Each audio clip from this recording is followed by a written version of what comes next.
kò lè mọ́ dùn jura wọn lọ òkìkí ọlá kò lè mọ́ dùn jura wọn lọ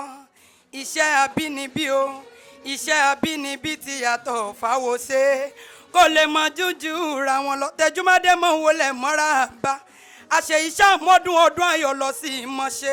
òní sọdún ìbànújẹ́ ọlákùnlẹ̀ abiyamọ ọ̀rọ̀ tí ń pa ọ́ lẹ́rìn ọlọ́run ọbọ̀ oníjẹ́ kó pa ọ́ lẹ́kún láéláé gbogbo ojú tó ń wò mí nínú ilé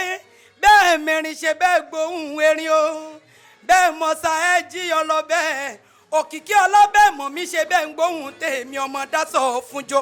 àròlé àdùkẹ́ ọmọ òye ládùn àlà wọ́n bí sùnmọ́ kòkòrò àníkẹ́ wọ́n ti bọ́ káàmọ́ yàn gbó wọ́n bí mi mọ̀hún ẹnu mi ni kì í sú mi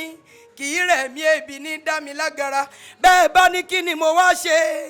níbí lóde tòní nílẹ̀ Ìdòwú kábíyèsí mo ṣe kábíyèsí forí adé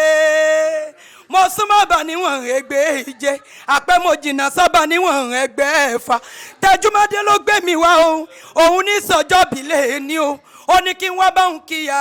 mi Ọ̀ṣun àmàwò márùn ni mò ń ké sí lọ́wọ́ ìyá ò ní ṣe bó níyà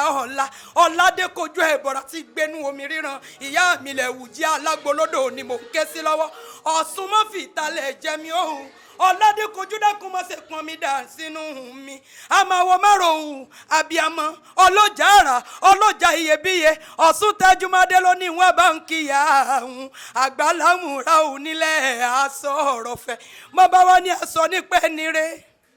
mo bá ní a sọ̀rọ̀ nípa ẹni èèyàn tútù Tẹjúmádé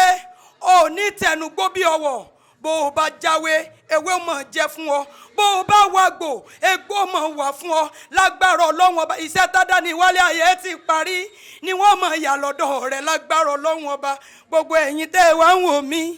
ibi tá a wà yìí orí kan nìyí Bísí Ọlọ́gẹ̀mà lónìí o àdúmáradá rẹwà lóbìnrin ẹ dákun ẹ máa wo prógráàmù wa ní gbogbo ìgbà ẹ má gbé eku oníbẹ̀ ó jàre èmi Ọlá Oríkì Òkìkí Ọlá mo ti endorse ẹ. Thanks for watching this video. Please don't forget to click on subscribe button. Kindly comment and share. We drop new videos daily. Thank you. God bless you.